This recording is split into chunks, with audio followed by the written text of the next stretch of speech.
అసలు ఈ మూసీ ప్రాజెక్టు సుందరీకరణ మీద రాష్ట్ర ప్రభుత్వం ఎంత ఖర్చు పెట్టాలనుకుంటుంది? ఎందుకంటే ఒకవైపు పిల్లల స్కాలర్షిప్లు ఇవ్వమంటే డబ్బులు లేవు, కోసుక తింటారా అంటున్నారు, లేదా రిటైర్డ్ ఎంప్లాయీస్ కు డబ్బులు ఇవ్వండి అంటే డబ్బులు లేవంటున్నారు. మూసీ సుందరీకరణ మీద 1,00,000 కోట్ల 1,50,000 కోట్ల ఎంత ఖర్చు పెడతామనుకుంటుంది ప్రభుత్వం? సూటిగా సమాధానం చెప్పండి. ఇప్పటి వరకు మూసీ సుందరీకరణలో ఎన్ని నివాసాలు కూల్చివేశారు?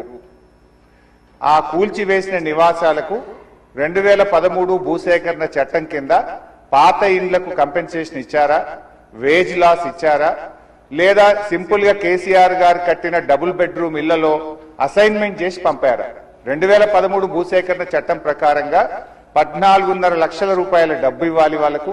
పాత ఇంటికి R&Bతో ఎస్టిమేట్ చేసి డబ్బులు ఇవ్వాలి.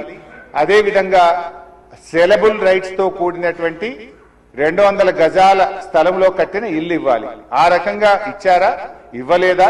ఇస్తే ఎప్పట్లోకి ఇస్తారు? ఎన్ని నివాసాలు కూల్చారు?